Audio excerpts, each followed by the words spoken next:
Isa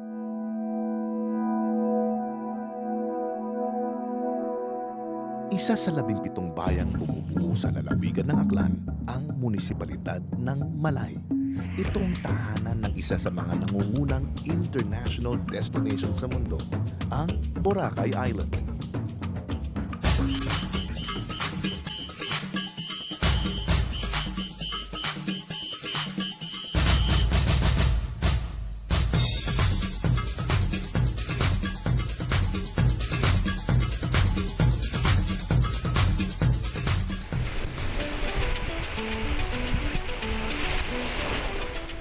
Tanyag sa malapulbong puting buhangin at malinaw na tubig nito, di nakapagtatakang manguna ito sa Asia sa listahan ng 2012 Traveler's Choice Top 10 Beach Destinations in the World sa TripAdvisor, isang travel website.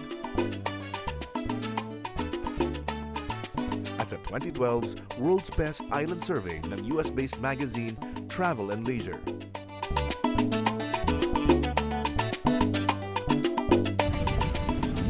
Sa mauugong na tourism promotions ng bansa para sa Boracay, di na nga mapipigilan na lalong makilala ito sa buong mundo. We have an average of at least 30 flights a day since last year, no? And around 2,000 passengers that goes through in and out of our terminal, coming from Manila, from Cebu, and from other destinations to Boracay Airport. Now, we are seeing that there will be a big increase for 2011 as compared to the arrivals that we had at 650,000 last year, 2011, for 2012. So magkakaroon ng pagtaas in anticipation of the trend that started 2010 pa. Mga Pilipino ang kalahating porsyento ng mga turistang nagtutungo sa Boracay. Ang natitirang kalahating porsyento ay binubuo naman ng may malaking bahagi ng dayuhan mula sa karatig nating bansa sa ASEAN, East Asia, Amerika at Eastern Europe. Sa pagdagsa ng mga turista, sumabay ang pagpapabuti sa mga transportation facilities and services. Malaki ang ambag ng mga lokal na destinasyong tulad ng Boracay sa turismo ng bansa. At gaya nga po ng palaging paalala ng mga ekonomista, ang mayabong na turismo ay susi sa mas maunlad na ekonomiya. Isipin na lang po natin ang Katiklan Airport na sumasalubong sa humigit kumulang 700,000 turista kada taon. Hindi po biro ang numerong ito, lalo na kapag inisip natin sa bawat turistang bumibisita sa atin, may isang Juan de la Cruz na nabibigyan ng kakayahan at pagkakataon upang makapagtaguyod ng kabuhayan para sa kanyang sarili at sa kanyang pamilya. We have already made the capacity of the terminal from the 80 seats capacity to 250. So if you see, malaki yung in-increase niya as far as yung pag-accommodate ng sa pre-departure to. No? And we have also arranged for concessionaires to come in, no? for them to be used by our passengers. Tapos nagkaroon ng second floor tayo. Mula sa Katiklan Jetty Port o ang Mainland Gateway, babaybayin ng mga pasahero ang Tabon Strait ng 10 hanggang 15 minuto patungong Cagban Port o Tambisaan Port. Depende sa panahon ng hanging amihan at habagat. Sa 12 beaches sa Boracay, pinakasikat ang 4 na kilometrong white beach nito. Karaniwang tinatawag na stations 1, 2 at 3 ang kahabaan ng beach para tukuyin ang isang lokasyon. Dito matatagpuan ang mga world-class hotels at resort villas, bars at restaurants, dive shops, shopping centers at iba pang establishmento.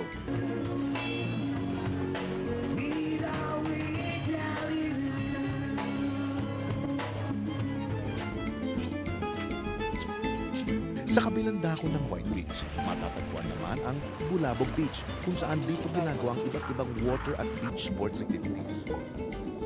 Dekada 80 nang talagang magsimulang madiskubre at layuin ang isla ng mga turista.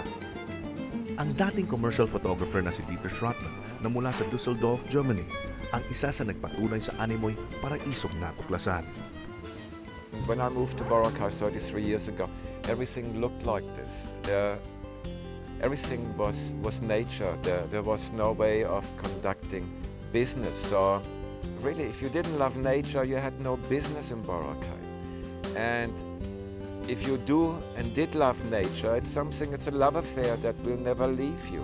And Boracay changed my life and everything that came with that insane move of just coming here and jumping into my dream. Boracay, out of the middle of nowhere, with no significant cultural history, just another pretty beach of hundreds of pretty beaches in the Philippines. Out of nowhere, suddenly became the #1 dollar earner in the tourism industry in the Philippines. And it became the #1 international and cosmopolitan center in the Philippines, where a lot of novel ideas are starting to take a foothold and are an example for the rest of the nation and also the rest of Asia. Masaya at maraming mapaglilibagan sa Boracay. Pero ang namamalas ng isang ordinaryong turista o residente sa ganda ng tubig at buhangin ng Boracay ay nasa ibabaw lamang dahil ang tunay na problema ay nagaganap sa ilalim ng karagatan nito. Ayon sa mga pag-aaral na tulad sa isinagawa ng University of the Philippines Marine Science Institute, halos 1 hanggang 3% na lamang ng mga coral reef sa bansa ang natitirang buhay at nasa maayos na kalagayan. Ang patuloy na pagkasira ng coral reef sa Boracay ang naglunsad sa isang pagkilos na tinawag na Code Blue Boracay Reef Bud Project, isang public-private partnership project kung saan magkatuwang ang lokal na gobyerno ng Malay, Aklan at mga pribadong grupo na may isang layunin, ang mapanumbalik ang buhay ng mga coral reefs. Tinuringan itong Code Blue para ikumpara sa isang terminong medikal ang panawagan sa isang mabilis na lunas o agarang pagtugon sa nanganganib na estado ng ating coral reefs. Sa 50 million peso grant mula sa tanggapan ni Senador Loren Legarda, isinagawa ng Sangkalikasan Producers Cooperative ang kauna-unahan at pinakamalaking coral reef restoration project. Ito rin ang unang kooperatibang humanap at gumawa ng pangmatagalang solusyon, di lamang para sa mga coral reefs, kundi pati ang rehabilitasyon sa baybayin ng Boracay. Gamit ang Reef Bud technology na pinondohan at suportado ng World Bank, ang proyekto ay nakasentro sa paglagay ng mga artificial coral reefs na tinatawag na reef buds. Ang orihinal na konsepto nito ay mula pa kay Austrian geoscientist Dr. Harold Kremnitz, ngunit disenyo gamit ang lokal na materyales. Itong reef buds, porous ito, at saka ang hinahalo dito, pinangahalo dito, ay yung mga buhangin na galing sa, pwedeng buhangin galing sa dagat, pwedeng buhangin na galing sa ilog, at yung tubig alat na.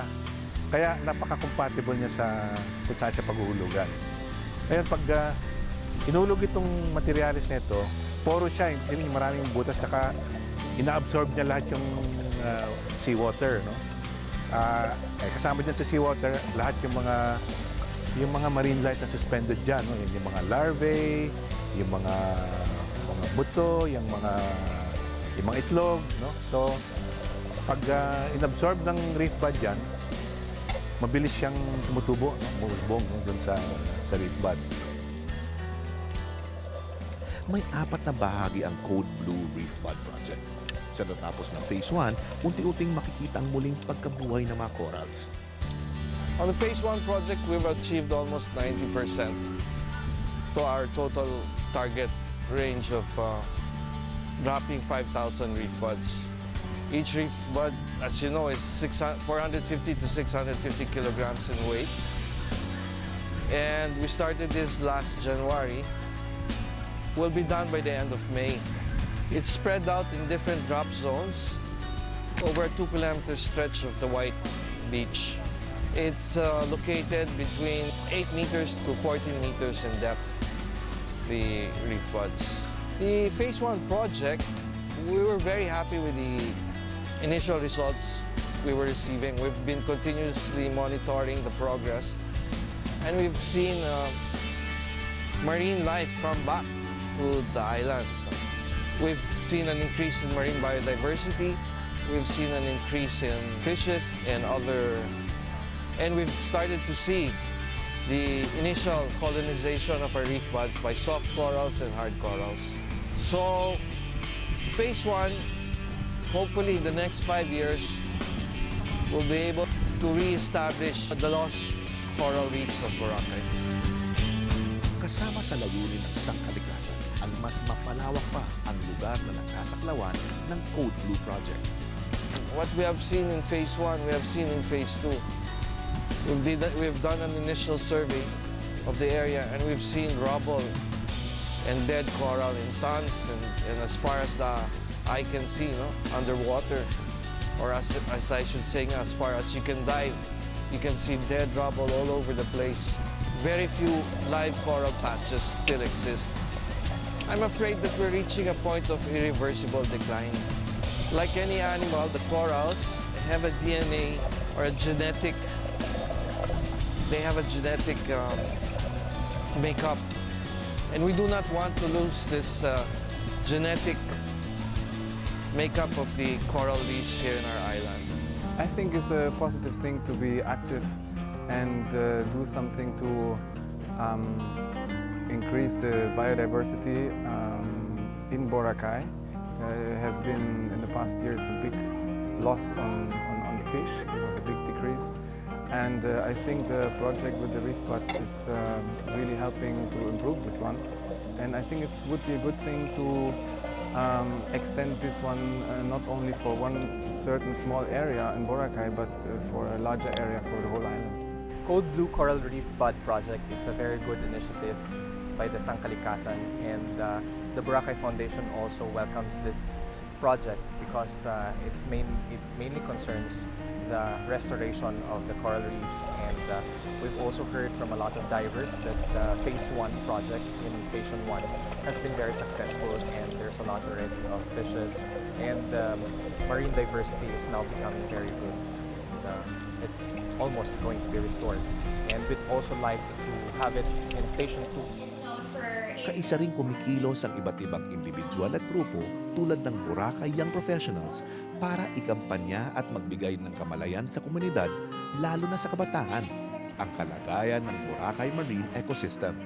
One of our major campaigns is for the environmental protection of Boracay, and one of our partners in this drive is the youth in sa school. So we have our school campaigns where we have the room-to-room campaigns, and we include coral reef protection in our workshops. So we have included Boracay National High School and the elementary students with this, and then afterwards we've invited them to be part of our activities, including yung White Beach Cleanup, para po malaman nila yung importansya ng mga workshops namin for them. So now that Sangkalikasan is in the island of Boracay, we're very thankful for their progress, no?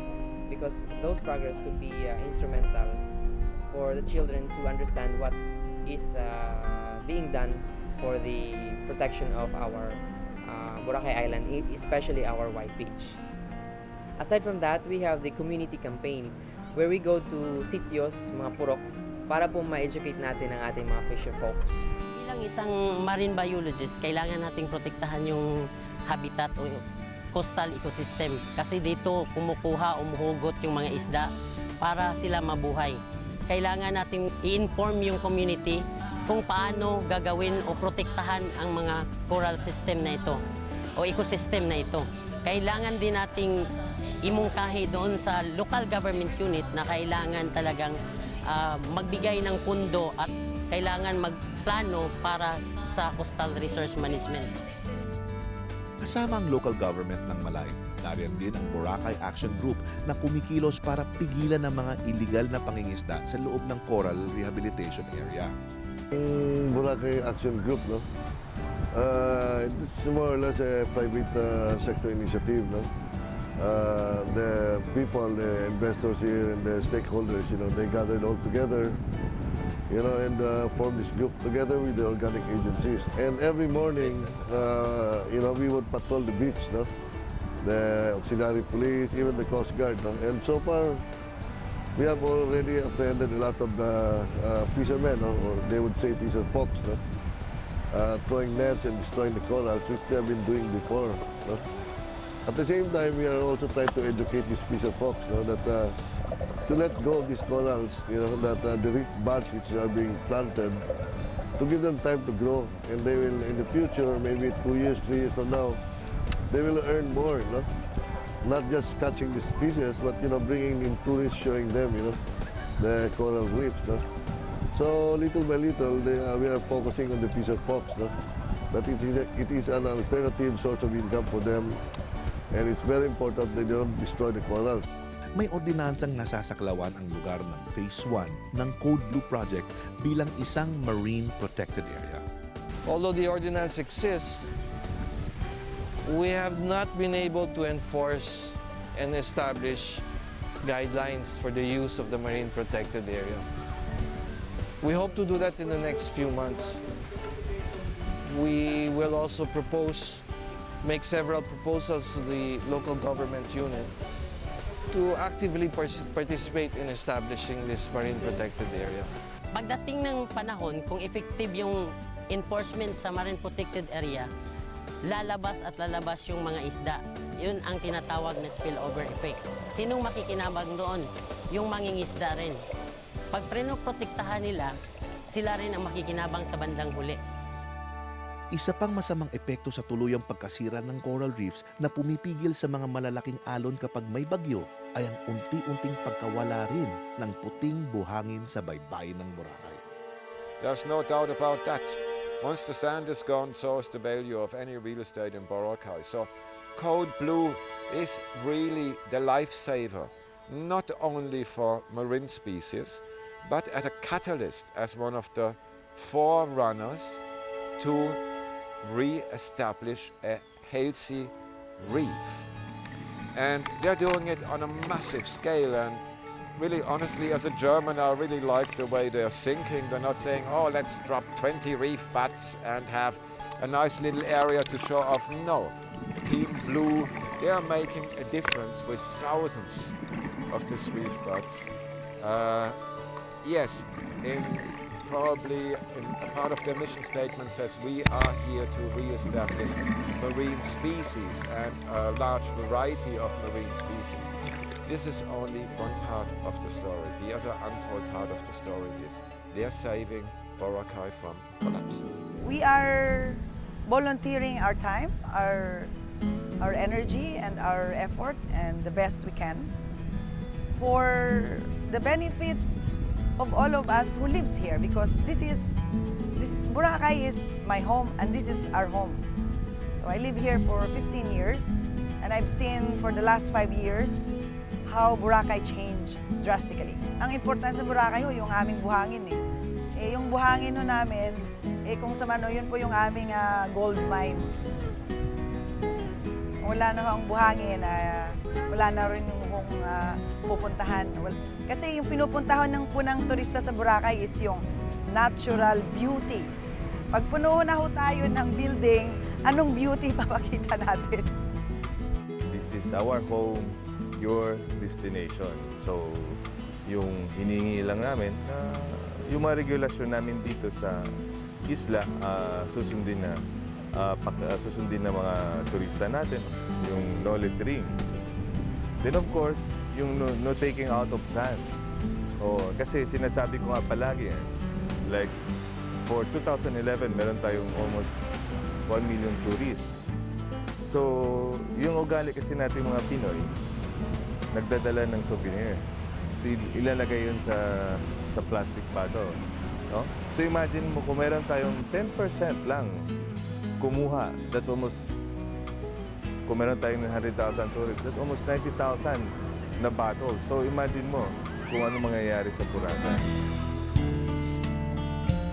Bagamat may mga batas at polisiya para sa proteksyon sa kapaligiran at likas yaman ng isla, di pa rin mapigilan ang mabilis na pag-usbong ng napakaraming infrastruktura at sari-saring proyekto. Epekto ng isang mabilis mabilis na pag-unlad sa industriya ng turismo. As early as 2009, the DENR has prepared the Boracay Island Environmental Master Plan that would serve as a blueprint on how the environment and natural resources in the island will be managed, will be developed, protected, and conserved. It was presented to the stakeholders and adopted by the municipality and the island.